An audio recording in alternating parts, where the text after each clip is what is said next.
Coming up here in a few weeks will be the 52 years since Charles Lindbergh died, August 26, 1974. I ran across this article dated August 28, 1974 from the Daily News. Lindbergh doctor, no stranger to city.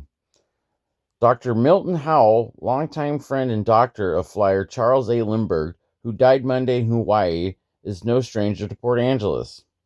Lindbergh is famous for making the first solo flight across the Atlantic Ocean. Howell said Lindbergh died of cancer of the lymphatic system. The doctor visited Port Angeles about 3 weeks ago.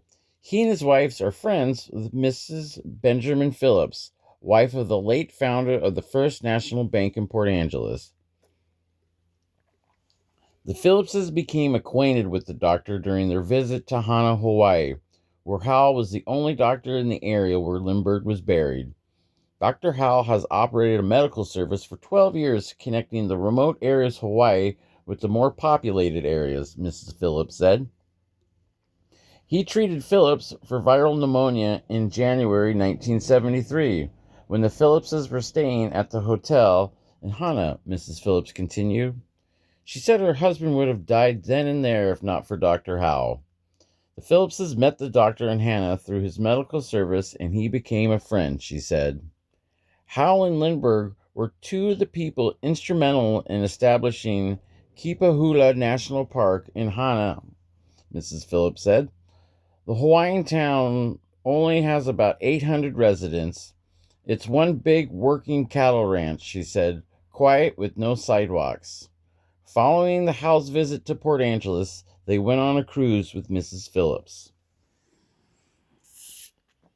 Interesting. Did not know that. But what's interesting is I wonder what they talked about. Because as noted here in the book Olympic Leaders, The Life and Times of the Websters of Port Angeles, we find the establishment of the park. And one of them,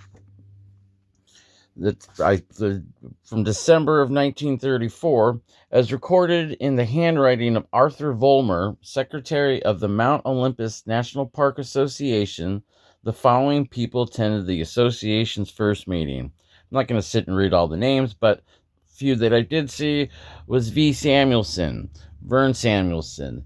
He was the first employee that Ben Phillips hired for the bank when he'd started the bank in 1914.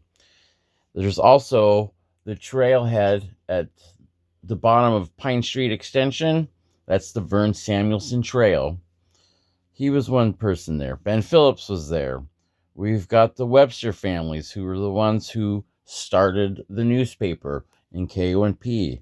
That's who the book is about that we're reading it from.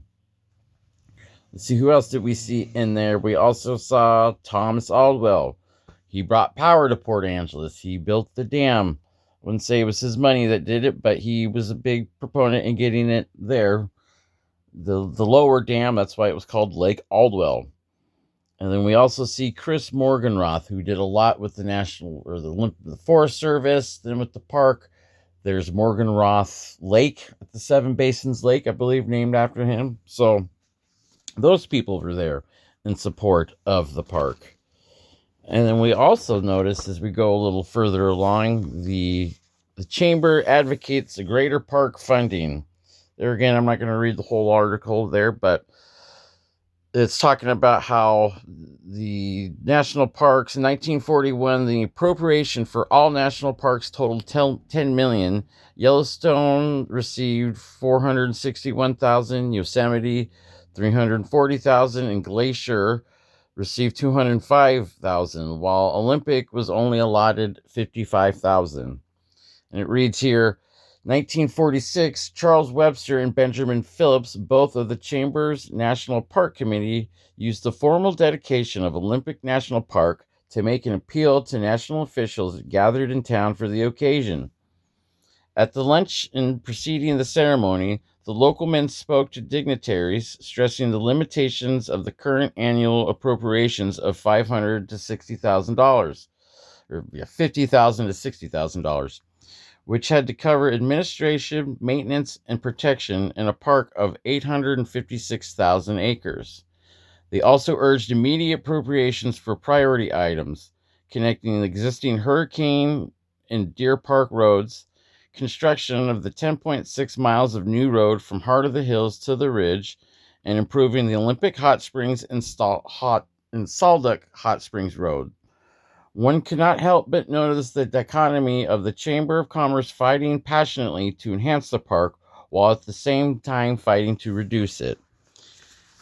And now if we go here to another article from 1970, it's talking about the road that we use currently now, because to get up to Hurricane Ridge, before you used to have to drive up the backside, up the Elwha, up a dirt road, which wasn't safe.